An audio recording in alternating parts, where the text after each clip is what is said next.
Hey everyone, and welcome to Almost Cancelled. I'm Peter, that is Connor, and we are going to talk about the OA Part 2, Episode 6. It is called Mirror Mirror.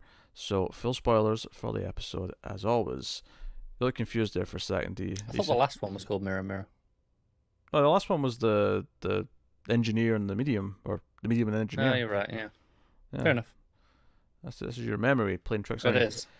So we're back in Earth 1, and we have the crew travelling to BB-8's cousin's house to see her dying uncle, because she wants to do that before she travels over, before they do the movements.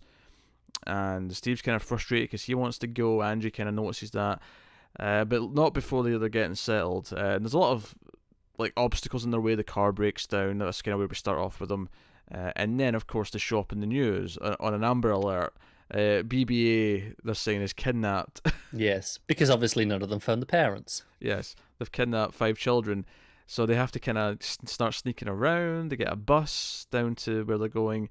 And there's some actually really nice little slice of life moments here.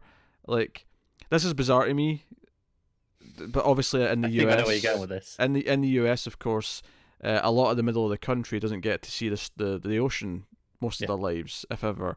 So the fact that BB is like, hey, have you kids ever seen the ocean before? And they're like, no. And I'm like, that's weird. I did the same thing, and I was like, I feel weird bringing it up because I know it's just this. It's a cultural thing, right?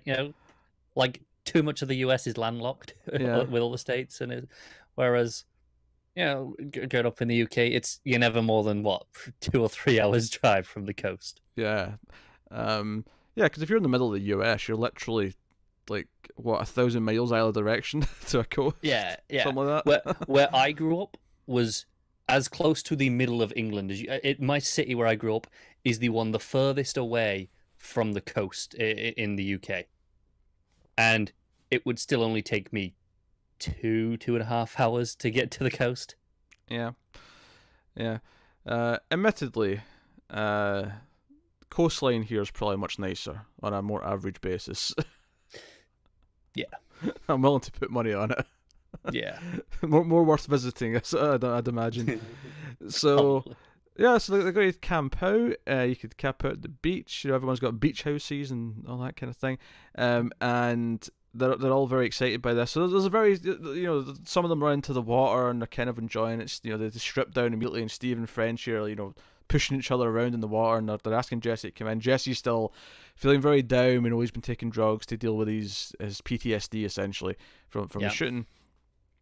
And the signs are kind of there. I wasn't expecting him to commit suicide because that's ultimately where it goes. That landed hard. It landed because I think it did a good job of making them all give them all a bit of a reprieve at the beach, where they have almost this cleansing kind of trip in the water, and it feels like things are a little bit better, even though things are starting to close down time-wise because the police are going to be coming. Because even BB-8's cousin is like, I'm going to have to call the police in the morning, but I'll give you till then to sort your affairs or whatever. But BB-8 has this dream, going back to her being a medium, about Jesse dying, and she runs out looking for him, and that's when we discover that he is lying there dead. He's taken too much of the painkiller meds that he stole from the dying uncle, and they're trying a little bit of CPR, but he's already cold. He's already dead. He's been gone for a while. And Buck and Steve are like, we can still save him.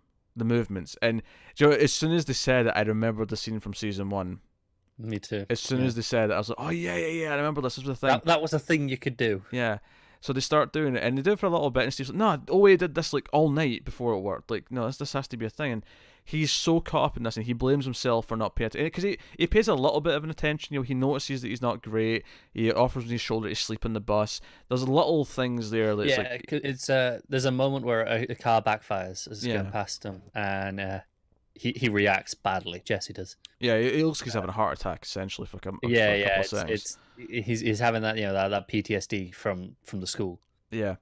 And all the rest of them are just like, it's just a car. But I mean, Steve does kind of react afterwards, on the bus. All right, come on, he kind of apologizes. Yeah, so Steve, he's a bit of a hothead, but he usually gets to the right conclusion after a little bit of thought. Yeah. But so he blames himself, and he actually they run off in the woman's car, and he actually gets out the car and runs back and starts doing the movements from a distance, just because he has to. But he's really into it. He's breathing really heavily. He's really putting his heart and soul into doing the movements to try and help Jesse. And knowing this show, I mean, maybe it could work, but I think he's gone. I think he is too. But it could have done, like you say. It's not out the realms of possibility in this show. Bless you. Always sneeze twice. Lucky you. Always. Well, lucky. Lucky. Are you 3? I was once 17. Every time? Not every time, but once. like I'm usually at least 4 or 5. Oh, that's weird. No. Usually 2. On the rare occasion, I'll do a 3. I'll do a triple. Yeah, but... no, I'm usually quite a lot. And then like I said, that one time I did 17 in a row and pulled the muscle in my collarbone. Chronic hiccups and chronic sneezing. That's a... It's hay fever. What? It's a bitch. That's a hell of a combination. So, also I did laugh actually. The first picture we see on the TV when they're getting the Amber Alert is Buck, and I sort of chuckled because both Buck and Michelle on opposite Earths are both considered missing. I thought that was kind of amusing. Yeah. But yeah, so they shack up at a motel, and Frenchie calls in FBI man Riz Ahmed from season 1. And who I'd completely forgotten was in season 1 until I remember the character. I forgot it was him. But it was one of those I'd completely forgotten about that element until he showed up, and then it kind of sprung back in. But he knows more than we ever, because he's like, you never asked me why I was there that night, because obviously we've since realized the books weren't planted by him, because that was one of the theories, is that he planted books, and it wasn't that. It was that that the parents bought them to try and break her out of what they thought was a delusion. Yeah. And when he's asked about it, he just says, "What is a house?" And they're like, "What do you mean, what's a house? Like, what's a house?" It's like, "It's a space." It's like, "Yeah, it's a space. Like a space, like a motel, like a church, and he starts listening to it. It gets very abstract, and ultimately, he gets them to the point where they're like, "Wait, so that's the 2 dimensions share spaces. That's how you travel." And of course, we've had this one house in the Earth 2 that we've been talking about a lot, that we've been thinking about the weirdness and the weird properties because it maybe intersects between dimensions, which maybe explains some of the weird feelings we had last episode about the physics, that if it's literally kind of bleeding in and out of dimensions, maybe there is kind of a weird almost TARDIS effect to the innards of the house. I guess. Which sure. We'll go with. So yeah, and because they speculate a couple of different points about why BB is the only one who can go over. Is it because technically it leaves her body dead? They're expecting that, so children shouldn't do it. That's what BBA thinks. Yeah. I don't know if I'm convinced of that necessarily. I don't think that's the case. Going back to last episode, the woman who was with Hap, I don't think she was dead when she travelled at the end, because she phoned going, "Oh, there'll be a woman passed out." That's true. I don't know. It's curious. I actually think they might all end up travelling, despite the fact that up until now it's been only BBA. Partly because most of these people don't have a life here now. Now that someone died on this trip, now that Jesse committed suicide and is dead, that elevates the severity of everything that's going on. In the eyes of the law, in the eyes of the life of their parents and everything else. I feel like they're probably going to jump, and I feel like, especially since the tree told OA last episode, they're coming. Your help is coming. Your tribe. And Riz Ahmed says, "I'm here. I was sent here to help her." And I'm like, sent by who? From where? It's an interesting question. I thought that too. Well, then obviously Jesse was doing research because he was the skeptic, and but he dug up this hospital from Homer's NDE, which obviously we've been seeing where Hap's got them all on Earth too. But obviously it's a real location on this Earth as well. And I'm glad Buck said that. Buck was like, "Hey, even if we do go here and it's real, it's on this Earth. It doesn't matter." Yeah, but knowing now that it's the spaces that connect it, can they travel through the hospital to the other one essentially? I don't know if it's so much that they'll travel through the hospital, but if they get to the hospital, then they're in the same city as the house. Yeah, it's true. Does this house exist exactly as it was? On Earth 2 and Earth 1, and is that how they get through it? Yeah, it could be. Curious. My guess, just to go back to Riz Ahmed for a second, my guess would be that he's not like some other angel or something like that. I think honestly, it's probably more someone who's been communicated to, by the trees or the octopuses or whatever they're speaking through. Yes. Octopi, is that the plural of octopus? I believe it is octopi. Octopi, yeah, that sounds right. Yeah. Although octopuses does sound quite good. It does. It's got a nice ring to it. So no, I like this episode a lot. I think it was more of a character. There was less mystery in this one, and it was more about the characters and them making their kind of the choices to keep going in their journey. Because after last episode, it feels like a lot of them are a lot more believing in what's going on. Like there's a lot less skepticism compared to before. Like Frenchie, for example, last episode was doubting it until the end. Whereas now he seems to be on board, and he calls it Riz Ahmed, but he does that for help. But yeah, no, it's not okay. This is crazy now. It's a bit more genuine than that. Yeah. So, and Steve shaves his head at the end of the episode because, of course, he does. Because that's what you do, right? When you're having a mental breakdown. Yeah. So how he's going to find them now? We'll be curious. Through a dream. Through a dream. There you go. Or you'll go to actually, honestly, more likely he'll remember about the hospital. Yeah, that's what I was going to say. He remembers Treasure Island and just goes there. That's entirely possible because right now they're separated. They're in the motel and they're all wanted. Their photos are being plastered all over the news, and now someone has died, which means the severity of it's risen. And they're all going to be looking because now all the parents are going to be terrified that their kids are in danger. That they're actually, I mean, they probably already thought that, but now they're like, no, someone actually died. Like this crazy cult that they think they're in. Yeah, it's not good, is it? Yeah, it does not look good, and because there is a point where BBA is like I feel responsible here, and Jesse rightly points out that they technically convinced her to go. She was the one who was essentially kidnapped, for lack of a better term. But of course, in the eyes of the law, she's the adult, so it doesn't count that way. Unless they all just like say, no, we as a team physically forced her. She was literally abducted by us. That would be the only way that it'd exonerate her. Although it would get them in the shit for kidnapping. So that would too. Yeah. So I really like this episode. John, I'm gonna say I think between this episode and the first episode with these in it, easily my two favorite of the season. I wish this is what season 2 had been. Kind of just following them in the aftermath and kind of not even getting to the other Earth till right at the end of the season, and then that'll be season 3. Okay. I would probably agree it's my favourite stuff. I think my favourite element of the OA was always kind of them and their belief in what OA was saying, and is it real or is it not? And almost the idea now with these 2 episodes with them is that like she's not even here anymore, but she's left this impact and this exactly this trail of belief that they have to like choose to follow or not. Yeah, like I'm enjoying the mystery and the world and stuff with OA's and Hap's stuff, but I don't care in the same way I do when I'm watching this group of characters. Yeah. What I do think is interesting, I was really expecting them to travel by the end of the episode, and now that we didn't, and this was the end of episode 6, we'll get 2 episodes left. Like, do they travel by the end of this season? I don't know anymore.